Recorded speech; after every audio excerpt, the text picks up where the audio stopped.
Hello everyone, welcome to home science classes. Home science classes में आपका स्वागत है। कैसे हैं आप? आशा करती हूँ अच्छे होंगे, खुश होंगे, मस्त होंगे और पढ़ाई कर रहे होंगे। तो आपको पता है हम जो है चर्चा कर रहे हैं अपने टेक्सटाइल पर। हमारी जो थ्योरी की क्लास चल रही है वो टेक्सटाइल की चल रही है। इससे पहले हमने होम मैनेजमेंट, एक्सटेंशन एजुकेशन और न्यूट्रिशन साइंस को समाप्त कर लिया है। हमने इससे रिलेटेड क्वेश्चन भी कर लिया है। तो अभी जो हमने पिछली क्लास में चर्चा किया था वो किया था वूल के बारे में। उसको हमने 2 पार्ट में पढ़ा था।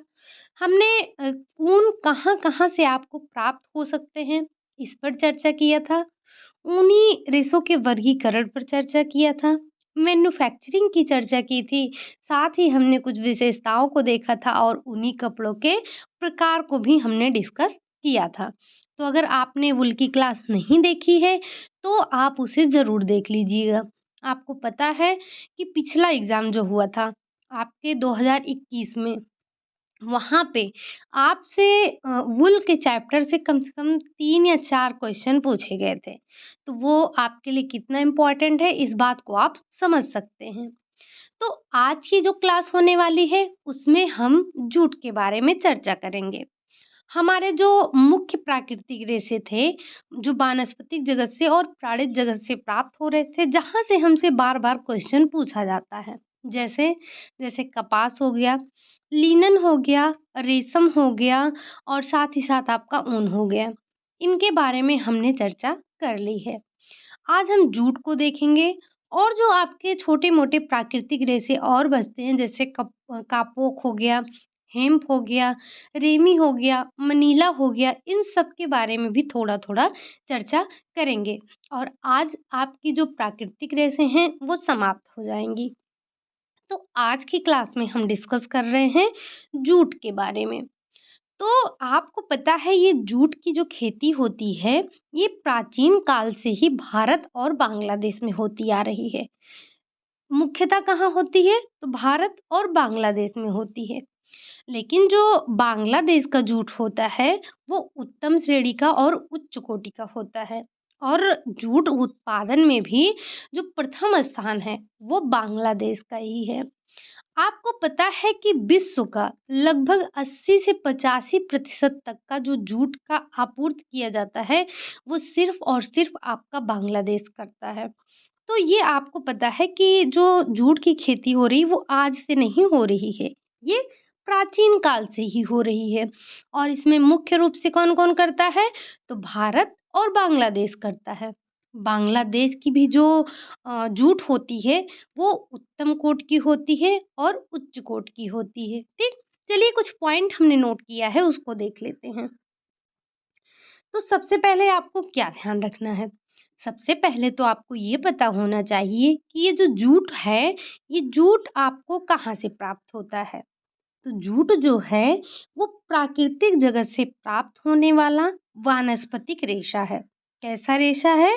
तो ये वानस्पतिक रेशा है और ये प्राप्त कहाँ से होता है? तो ये आपको प्राप्त होता है प्राकृतिक जगत से, ठीक?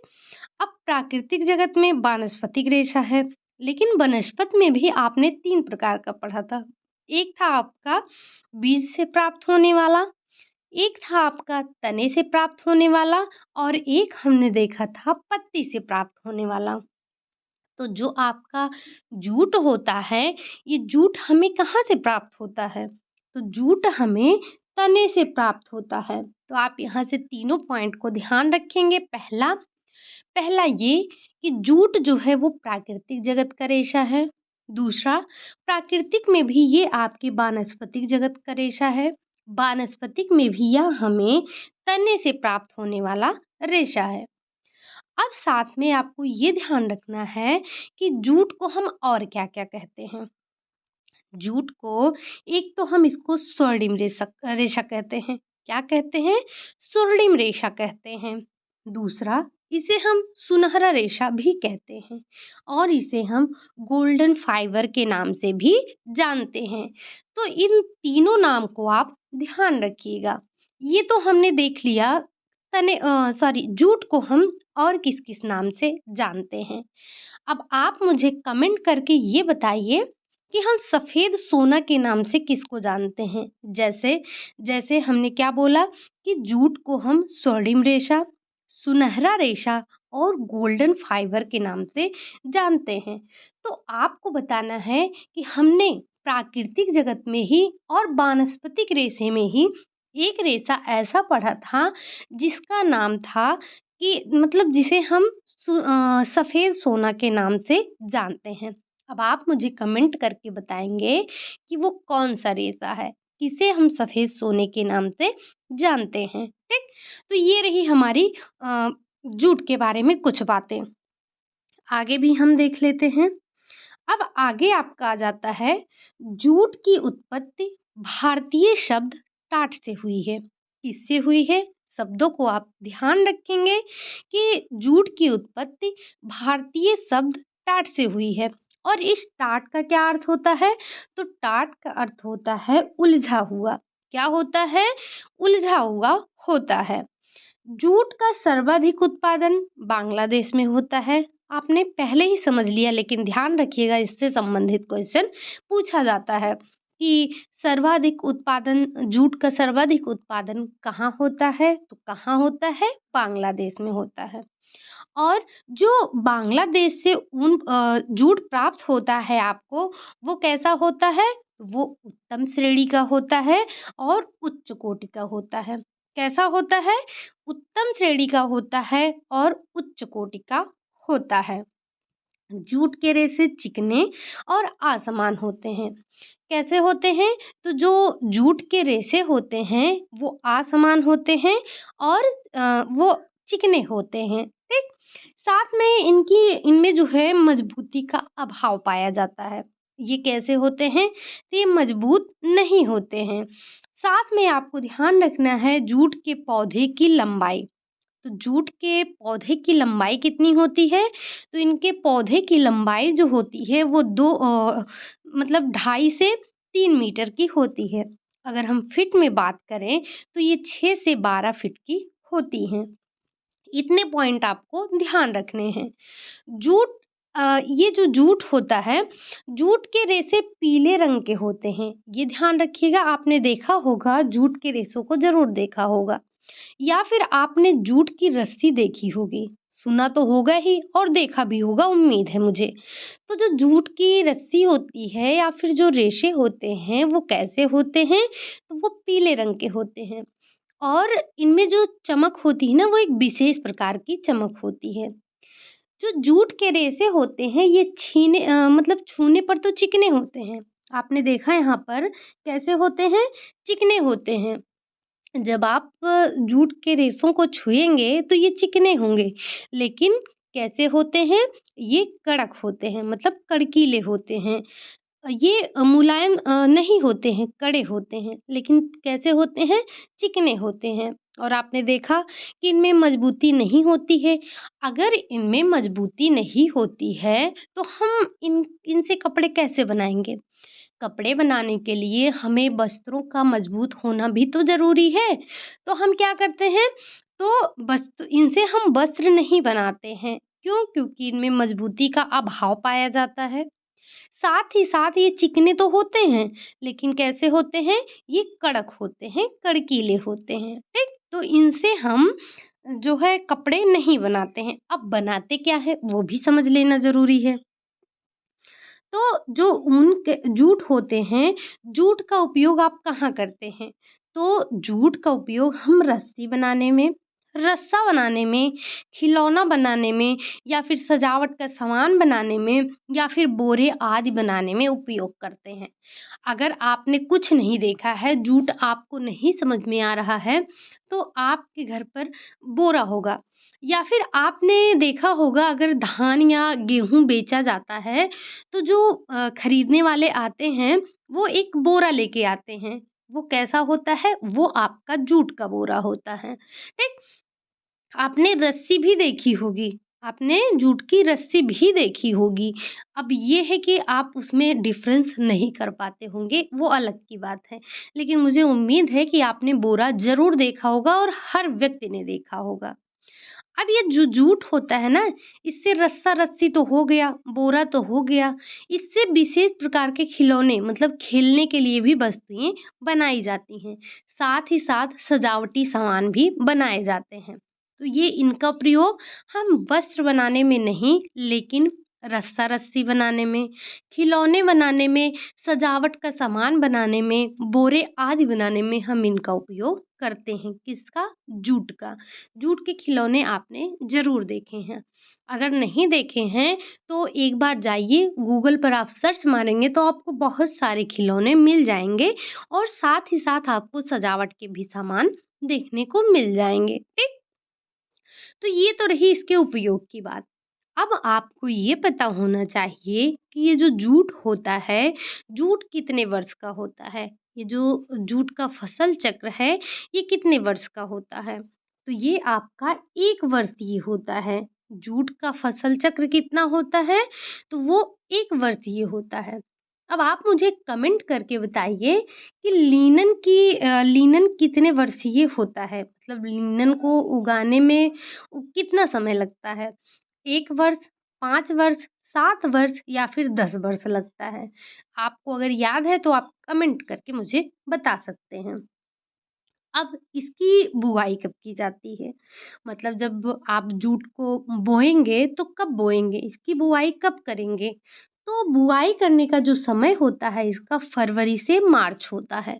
कब होता है? तो ये फरवरी से मार्च के बीच में बोया जाता है। कौन-सा? जूट। तो ये तो हमने बात कर ली जूट के बारे में कि जूट का उत्पादन कहाँ होता है, किस जगह सर्वाधिक उत्पादन होता है और ये इसकी लंबाई कितनी होती है, इसका उपयोग हम कैसे करते हैं, कहाँ करते हैं और इसका टेक्सचर कैसा होता है, किसका? जूट का, ठीक? तो ये सारी हमने पूरी बातें कर ली। अब हमने जूट के बारे में तो चीज़ें समझ ली, अब हमें ये भी तो पता होना चाहिए कि इसकी उत्पादन कैसे किया जाता है, मैन्युफैक्चर ऑफ जूट। हमने जितने भी रेशे पढ़े अभी तक, चाहे वो लिनन हो, चाहे वो कपास हो, चाहे वो ऊन हो, चाहे वो रेशम हो, हमने सभी के मैन्युफैक्चरिंग पर चर्चा किया है। और आपको पता है कि यहाँ से क्वेश्चन भी पूछे जाते हैं। हमने इससे रिलेटेड क्वेश्चन भी करवाया है आपको। तो अब यहाँ पर हमें क्या चर्चा करना है? अब हमें चर्चा करना है जूट का उत्पादन कैसे होता है, मतलब मैन्युफैक्चर ऑफ जूट, ठीक? तो सबसे पहले इनका भी क्रम होता है। सबसे पहले तो आप बुआई करेंगे। बुआई कब करेंगे? तो अभी आपने देखा कि हम कब करते हैं? फरवरी और मार्च के बीच में हम इन पौधों की बुआई करते हैं, इनकी खेती करते हैं। अब इनकी खेती के लिए आपको जो वहाँ का वातावरण है कैसा होना चाहिए? तो जूट की खेती के लिए आपको उष्ण उष्ण और नम वातावरण चाहिए। कैसा? तो आपको जूट की बुआई के लिए जो खेती होनी चाहिए, वो कैसी होनी चाहिए? तो वो नम होना चाहिए, नम वातावरण और उष्ण वातावरण होना चाहिए, ठीक? इनके लिए पानी की भी आवश्यकता होती है। तो जब आप इनकी बुआई करेंगे, सबसे पहला इम्पोर्टेंट जो है आपको क्या ध्यान रखना है कि इनकी बुआई कब होती है? तो हमने देखा फरवरी मार्च के बीच में होती है, ठीक? अगला हमने देखा कि इनकी बुआई के लिए जो खेती होनी चाहिए वो उष्ण और नम होनी चाहिए। इनको पानी की भी आवश्यकता होती है। और इनके पौधों के बारे में आपने पहले ही देखा कि ये पौधे कैसे होते हैं, तो ये 1 वर्षीय होते हैं। इनके पौधों की जो लंबाई होती है वो 2.5 से लेकर 3 मीटर तक होती है या फिर हम फीट में बात करें तो ये 6 से 12 फीट के होते हैं। जो इनका पूरा पौधा होता है, पूरे पौधे में केवल एक ही तना होता है। जैसे जैसे आप एक तने वाला पौधा गन्ने को आप ले सकते हैं। जैसे गन्ना होता है सिर्फ़ एक ही तना वाला तो होता है, तो वैसे ही जो जूट होता है वो पूरे पौधे में केवल एक ही तना होता है, जिसकी मोटाई कितनी होती है? तो मोटाई आप ये समझ सकते हैं, इनकी मोटाई 1 अंगुली के बराबर होती है। और इसमें क्या होता है, इसमें फूल आते हैं। फूलों को मुरझाने के लिए मुरझाने के बाद इन्हें जड़ सहित हम क्या कर लेते हैं, इन्हें हम जड़ सहित उखाड़ लेते हैं, एकत्रित कर लेते हैं। मतलब उखाड़ेंगे, फिर इनको क्या करेंगे, फिर इनको हम एकत्रित करेंगे। अब हमने इनको एकत्रित कर लिया, उसके बाद हम क्या करेंगे, उसके बाद हम रिपलिंग करेंगे। रिपलिंग का मतलब क्या होता है? तो रिपलिंग का मतलब होता है कि पत्ते या फिर जो भी उसमें गंदगी है उसको हटाना। अब आप मुझे कमेंट करके बताइए कि आपने रिपलिंग प्रोसेस और किसमें पढ़ा था? क्या आपने रेशम में पढ़ा था? क्या आपने वूल में पढ़ा था? क्या आपने कपास में पढ़ा था? या फिर आपने लिनन में पढ़ा था? तो आप रिपलिंग किस पे करते हैं? फिर आप जब पौधों को उखाड़ लेते हैं, फिर उनको आप क्या करते हैं, रिपलिंग करते हैं। रिपलिंग में क्या होता है, तो इसमें जो पत्ते होते हैं या फिर जो इनकी अन्य प्रकार की जो अशुद्धियाँ होती हैं, उनको हम साफ करते हैं। अब इन्हें साफ करने के लिए क्या करेंगे? तो इनको साफ करने के लिए पौधों को हम बंडल में बाँध कर धूप में सुखाते हैं। क्या करेंगे? जैसे ये आपके तने हो गए, तने का मतलब जो जूट का पौधा होता है, तो ये आपके तने हो गए। फिर आप इनको क्या करेंगे, आप इनका एक गट्ठर बनाएँगे, गट्ठर बना लेंगे। उसके बाद आप इसको धूप में रख देंगे सुखाने के लिए। क्या करेंगे, आप इनको धूप में सुखाएँगे। इससे क्या होगा, इससे जो इनके पत्ते हैं, जो इनके फूल हैं, वो सब क्या हो जाएँगे, वो सारे झड़ जाएँगे और क्या हो जाएँगे, साफ हो जाएँगे। अब हमने रिपलिंग प्रोसेस कर ली। अब जब हमने रिपलिंग प्रोसेस कर लिया है, उसके बाद हम क्या करेंगे, उसके बाद हम रेटिंग प्रोसेस करेंगे। रेटिंग में क्या होता है, तो रेटिंग में हम गलाना, रेटिंग का मतलब क्या होता है, तो रेटिंग का मतलब हो जाता है गलाना। अब जूट के पौधे से रेशों को निकालने की सबसे सरल विधि यह होती है कि तनों को किसी तालाब में या फिर आप किसी झरने में ले जाकर उनको डुबा सकते हैं। आपने पता नहीं देखा है या नहीं, मैंने तो देखा है, जो ये अरहर की दाल मिलती है, जो इनका पौधा होता है, वो भी एक तना ही होता है। तो क्या करते थे घर पे सब लोग, पहले उसको तो ले आते थे, उसके बाद उसको भी इकट्ठा करते थे, उसको बाँधते थे, बाँधने के बाद किसी तालाब में या फिर किसी झरने के पास ले जाकर उसको डुबो देते थे। अब जब इसको हम जूट को डुबो देते हैं, तब ये सड़कर क्या होते हैं, जो इसके जीवाणु होंगे और जो भी इनके ऊतक होंगे वो सारे नष्ट हो जाते हैं। जिससे कि जो रेशा होता है एक दूसरे से जुड़े रहते हैं, ठीक? इसके कार्य में आपको बहुत ही सावधानी करनी होती है। जब आप गलाने का प्रोसेस करते हैं, तब आपको बहुत सावधानी बरतनी होती है।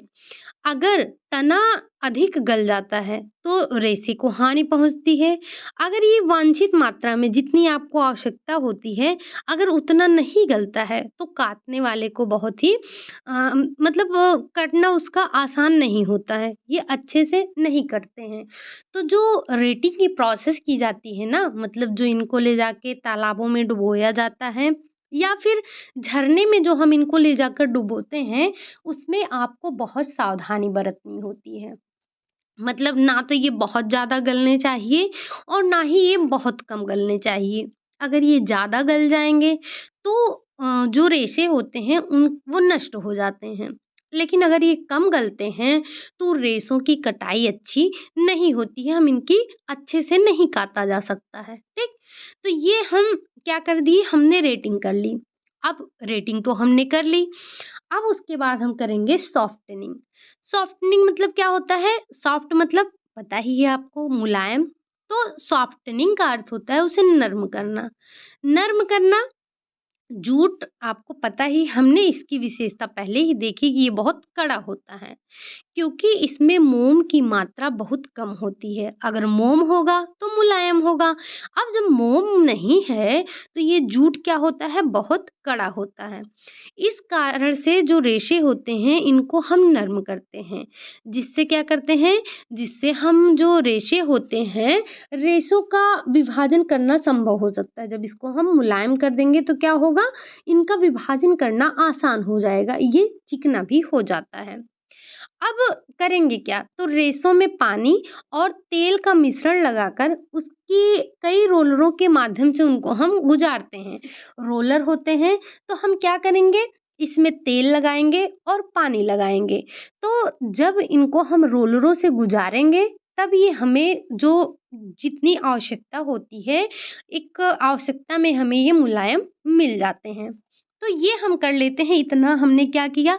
अब जब हमने इनको क्या कर लिया है, सॉफ्ट कर लिया है, हमने बुआई कर ली, हमने बीजों को एकत्रित कर लिया, हमने इनकी रिपलिंग कर दी, रेटिंग कर दी और हमने सॉफ्टनिंग भी कर ली। तो अब हम आगे क्या करेंगे, आगे हम इनकी करेंगे कताई।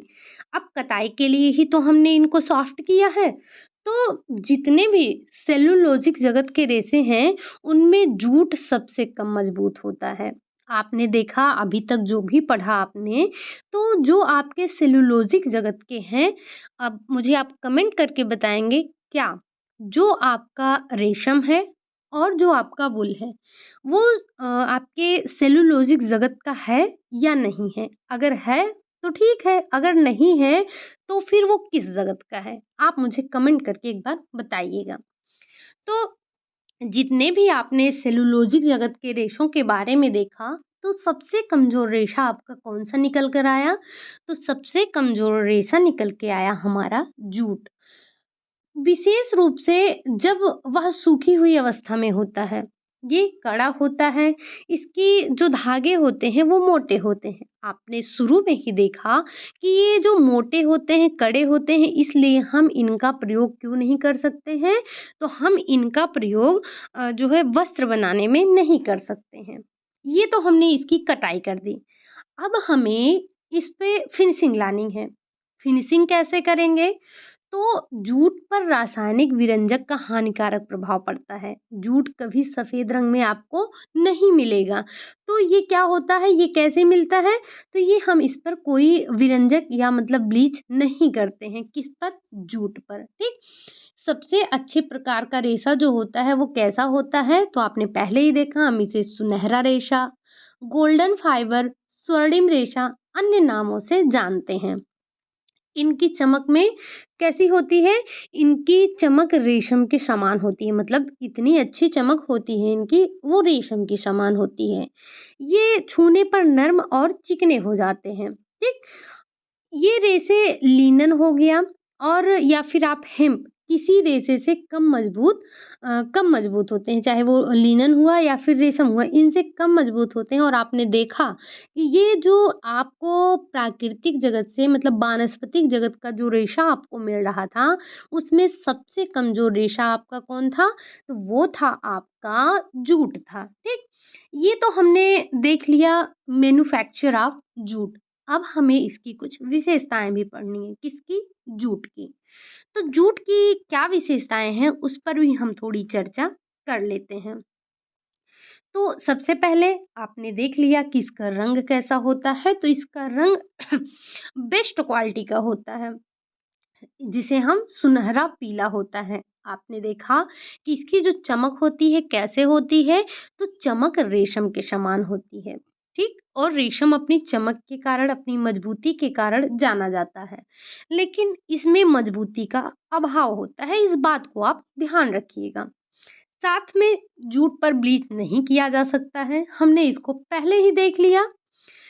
प्राकृतिक जगत में सबसे कमजोर रेशा है, हमने देख लिया। सूक्ष्म जीव से अत्यंत प्रभावित होता है, ठीक? अम्ल और क्षार का इस पर नकारात्मक प्रभाव पड़ता है। मतलब जूट के रेशे क्या करते हैं, अम्ल और क्षार के प्रभाव में आकर नष्ट हो जाते हैं। जूट के रेशे अधिक अगर ताप हो गया या फिर नम वातावरण में क्या होते हैं, ये नष्ट हो जाते हैं।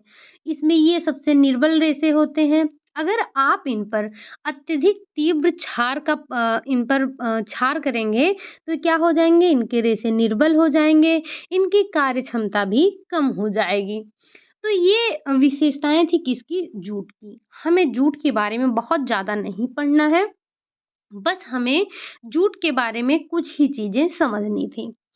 अब हम कुछ अन्य प्रकार के जो हमारे सेलुलोज़ होते हैं, उनके बारे में भी हम चर्चा कर लेते हैं। जैसे जैसे आपके हेम्प हो गए, कापोक हो गए, मनीला हो गया, इन सब के बारे में हमें कुछ-कुछ पॉइंट समझना है। उससे पहले आपको ये ध्यान रखना है कि जैसे ये तो हमने पढ़ा सेलुलोज़िक जगत के जो फाइबर होते हैं, उनकी विशेषता।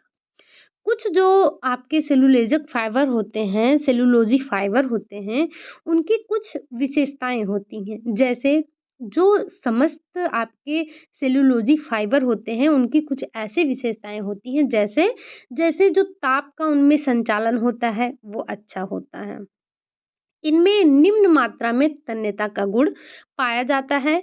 इनमें जो क्षार से अगर आप अधिक क्षार डालेंगे तो इनसे क्षार से अधिक हानि नहीं पहुँचती है, लेकिन अगर आप इन पे एसिड डालेंगे मतलब एसिड इन पर डालेंगे तो उसका इन पर बहुत हानिकारक प्रभाव पड़ता है। इसमें जो होता है फफूंदी जल्दी लग जाते हैं। इसमें आपको क्या होता है, अधिक तापमान सहन करने की क्षमता होती है। इसमें जो आपके सेलुलोज़िक फाइबर होते हैं, ये आपको एक मोटा-मोटी विशेषता बताई जा रही है, लेकिन आपने हर एक रेशे की अलग-अलग विशेषता पढ़ी है। जैसे कुछ में हमने देखा था एसिड का हल्के एसिड का प्रभाव ज़्यादा हानिकारक नहीं था, किसी में कम था, लेकिन हमें एक मोटा-मोटी जैसे एक सामान्य विशेषता जो पढ़ रहे हैं, वो हमें ध्यान रखना है, ठीक? तो ये तो हो गई हमारे सेलुलोज़िक जगत के जो रेशे थे उनकी विशेषता। अब आपको कुछ अन्य सेलुलोज़ के बारे में हमने बताया था, हम उसके बारे में भी थोड़ी चर्चा कर लेते हैं। सबसे पहले आपका आता है कापोक। कापोक आपको पता है कि ये बीज से प्राप्त होने वाला रेशा है।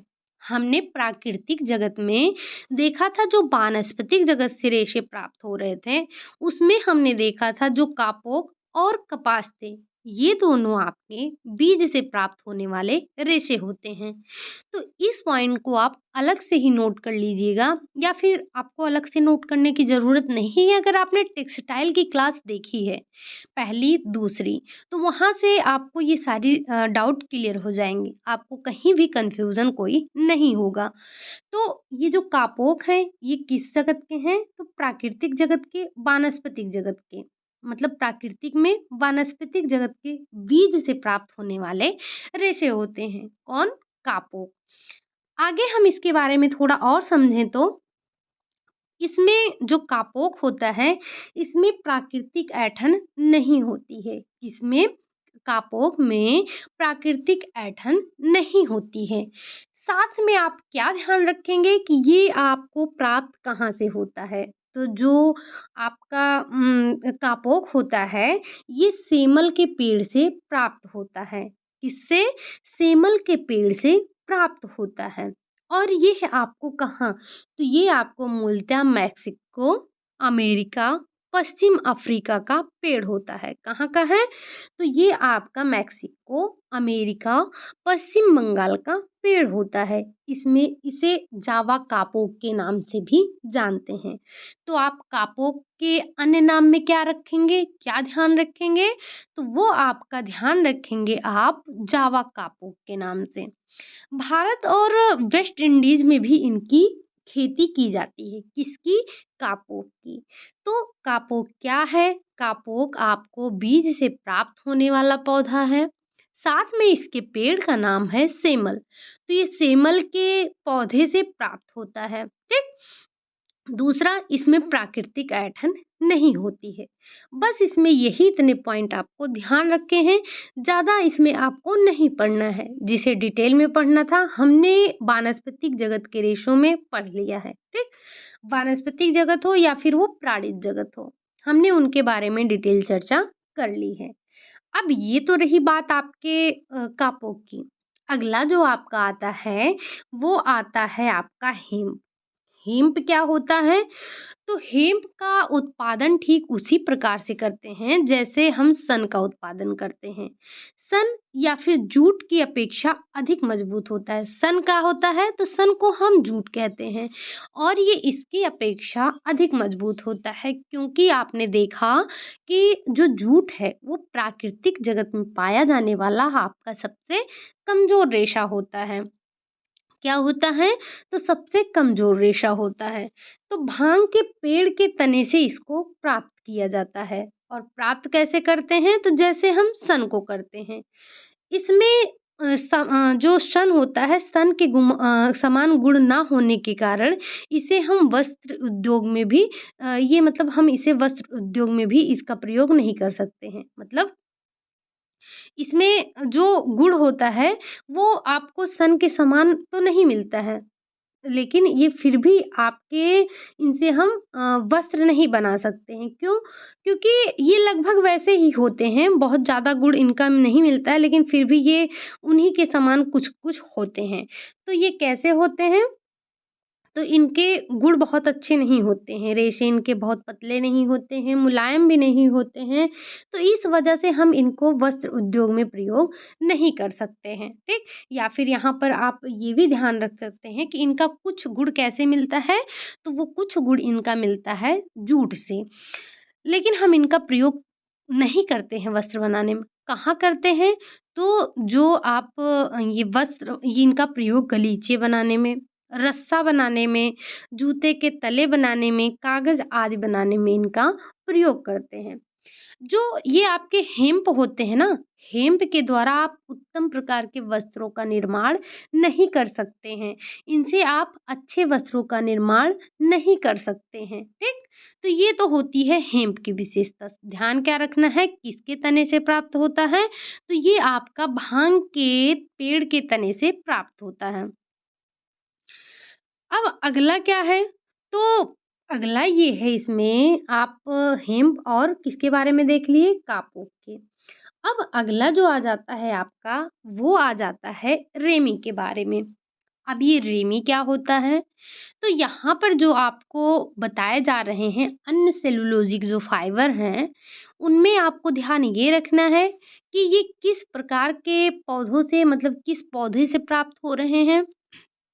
तने से प्राप्त होने वाले हैं या फिर ये बीज से प्राप्त होने वाले हैं या पत्ती से प्राप्त होने वाले रेशे हैं। इस पॉइंट को यहाँ पर ध्यान रखना है बस और ज़्यादा क्वेश्चन आपसे यहाँ से नहीं पूछा जाता है। बस यही इतना पूछा जाता है कि क्या ये सेलुलोज़िक जगत का फाइबर है या फिर क्या ये पौधे मतलब तने से प्राप्त होता है, बीज से प्राप्त होता है या फिर पत्ते से प्राप्त होता है। साथ ही साथ आपको ये भी ध्यान रखना है कि ये आपका जो है इसमें क्या बनाने में उपयोग किया जाता है। तो जो आपसे क्वेश्चन पूछा जाता है वही पॉइंट हमने यहाँ पर नोट किया है। तो ये जो रेमी होता है, रेमी आपको कहाँ से प्राप्त होता है? पहली बात ये सेलुलोज़िक जगत का रेशा है। दूसरा ये नेटल के पौधे से प्राप्त होता है, नेटल के पौधे के तने से प्राप्त होने वाला रेशा है। किससे?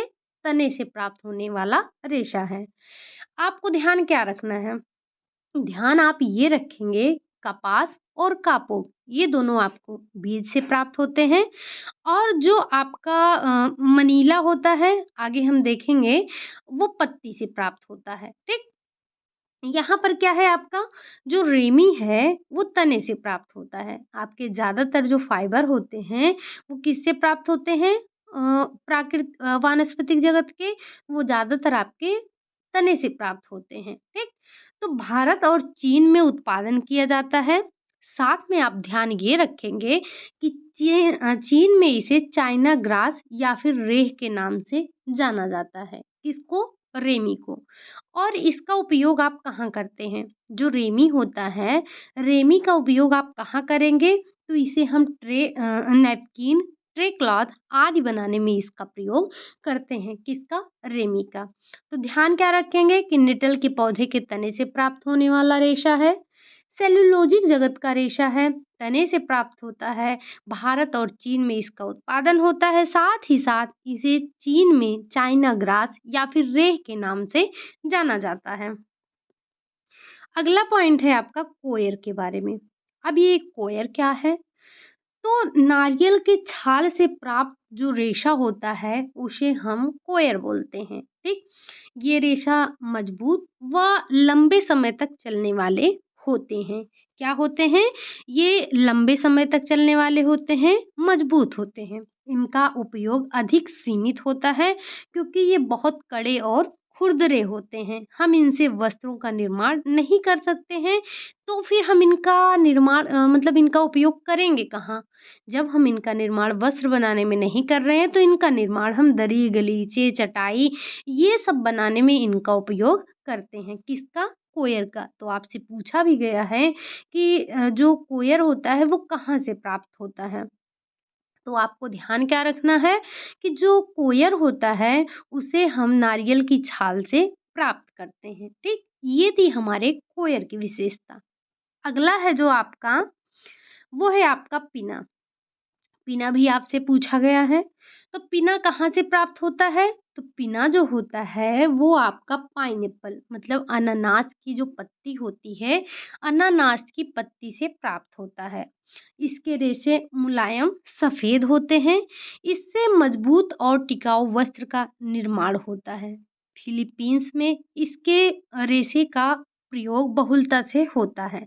किसके? जो आपका पिना है। तो पिना में आप क्या ध्यान रखेंगे? पहली बात, पिना जो होता है वो आपका अनानास की पत्तियों से प्राप्त किया जाता है। इसके रेशे मुलायम होते हैं। ये बहुत ही मजबूत और टिकाऊ होते हैं। मतलब इनसे जो वस्त्र बनते हैं वो क्या होते हैं? वो आपके टिकाऊ और मजबूत होते हैं। इनका जो प्रयोग होता है वो फिलीपींस में अत्यधिक होता है। बहुत ज़्यादा इनका उपयोग होता है। इनको ध्यान रखिएगा, इनसे हम क्या बनाते हैं? तो इनसे हम वस्त्रों का निर्माण करते हैं। आपने देखा कि कुछ वस्त्रों से जो हमने अभी अन्य सेलुलोजिक फाइबर पढ़ा, उसमें से आप सबसे सबसे वस्त्र नहीं बनाते हैं। लेकिन इसमें आपने पिना का क्या देखा? पिना आपसे कई बार पूछा जा चुका है। तो ये कैसा होता है? सबसे पहले तो ये पत्तियों से प्राप्त होने वाला रेशा होता है। हम इसे कैसे प्राप्त करते हैं? तो हम इसे पिना जो है हम इसे पत्ती से प्राप्त करते हैं, ठीक? ये तो देखा हमने जो हमारे सेलुलोजिक जगत के जो फाइबर थे। हमने अपने वानस्पतिक जगत में जो भी रेशे मिलते हैं उन पर चर्चा कर लिया। हमने जो हमारे प्राणिज जगत से रेशे मिलते हैं जैसे कि रेशम हो गया और ऊन हो गया, इनके बारे में भी हमने डिटेल चर्चा कर ली है। यहाँ से आपसे काफ़ी क्वेश्चन पूछे जाते हैं। अब हमें क्या करना है? अब हमें जो हमारे कृत्रिम जगत के रेशे हैं उनके बारे में भी चर्चा करना है। तो हम पहले कृत्रिम जगत से प्राप्त होने वाले रेशों को पढ़ेंगे। उसके बाद जो भी होगा हमारा अगला टॉपिक, मतलब जैसे हमें क्या पढ़ना है, हमें अभी कताई पढ़ना है, हमें अभी छपाई पढ़ना, हमें रंगाई पढ़ना है, हमें टेक्सटाइल में भी बहुत सारी चीज़ें पढ़नी हैं, ठीक? तो अगर आपने जो हमने अभी प्राकृतिक जगत के रेशों के बारे में जो चर्चा किया है अभी तक, अगर आपने नहीं देखा है तो एक बार आप जाके ज़रूर देखिएगा। बहुत ज़्यादा क्लास नहीं हुई है। क्लासें हमारी ज़्यादा से ज़्यादा 35 मिनट 30 मिनट ऐसे ही हैं और आज तो आपकी शायद 9वीं क्लास है। तो अगर आपने नहीं देखा है तो एक बार ज़रूर जाके देखिएगा, क्योंकि यहाँ से क्वेश्चन आपसे बहुत पूछे जाते हैं। यहीं से नहीं, पूरे टेक्सटाइल से आपके लिए पूरा टेक्सटाइल हर एक टॉपिक आपके लिए बहुत इम्पोर्टेंट है। आपने देखा कोई भी एग्ज़ाम हो यहाँ से आपसे क्वेश्चन पूछे ही पूछे जाते हैं, चाहे वो डाइंग हो, चाहे वो प्रिंटिंग हो, चाहे फिर आपको वो स्पिनिंग हो या फिर वो आपकी वीविंग हो, निटिंग हो, हर टॉपिक से आपसे एक ना एक क्वेश्चन उठाया ही जाता है। तो ये आपके लिए टेक्सटाइल बहुत इम्पोर्टेंट है। इसकी क्लास आप लोग कंटिन्यू लीजिएगा और नोट्स भी बना लीजिएगा, ठीक? तो बस आज के लिए यही इतना रखते हैं। हमारा प्राकृतिक जगत का रेशा समाप्त हो गया है। अब हम क्या पढ़ेंगे? अब हम पढ़ेंगे अपने कृत्रिम जगत के रेशों के बारे में, ठीक? बाकी जो आपके एस्बेस्टॉस बच रहा है, सोना-चांदी बच रहा है, यहाँ से बहुत ज़्यादा क्वेश्चन नहीं बनता है। आपको पता है जो सोना-चांदी होते हैं, इनका उपयोग हम कढ़ाई वगैरह में करते हैं। बाकी जो एस्बेस्टॉस की 2-4 विशेषताएँ हैं, इनके बारे में हम क्वेश्चन के माध्यम से डिस्कस कर लेंगे या फिर हम 2-4 पॉइंट नोट करके भी पढ़ लेंगे, ठीक? तो बस हमें प्राकृतिक के बारे में इतना पढ़ना है, बाकी जो कल आप पढ़ेंगे वो भी आपके लिए बहुत इम्पोर्टेंट है। कौन? कृत्रिम जगत का जो रेशा होता है, ठीक? तो वहाँ से भी आपसे बहुत क्वेश्चन पूछे जाते हैं, तो क्लास आप मिस मत कीजिएगा, क्लास आपके लिए बहुत इम्पोर्टेंट है। अगर आपने पिछली क्लासेस नहीं देखी है तो जाकर उसे देख लीजिएगा, ठीक? और आप लोग इस समय शेयर नहीं कर रहे हैं, बिल्कुल भी शेयर नहीं करते हैं। जब मेरे पास पूरे 1 हफ्ते का रिव्यू आता है तो फिर मैं देखती हूँ इसमें कितना शेयर किए हैं आप लोग। 100 लोगों तक भी नहीं शेयर कर सकते हैं। अगर आप एक लोग के पास करेंगे, बस बहुत ज़्यादा नहीं, आप में से अगर सभी लोग एक-एक के पास शेयर कर देंगे तब भी बहुत लोगों तक पहुँच जाएगा, ठीक? तो बस अगर आपको अच्छा लगा हो क्लास तो लाइक करें, सब्सक्राइब करें और कमेंट ज़रूर कीजिएगा। साथ में शेयर भी कर दीजिएगा ताकि उन लोगों तक भी पहुँच जाए ये सारी इन्फॉर्मेशन जिनको इसकी ज़रूरत है, ठीक? तो बस आज के लिए इतना रखते हैं, मिलते हैं नेक्स्ट क्लास में, तब तक के लिए बाय बाय, टेक केयर।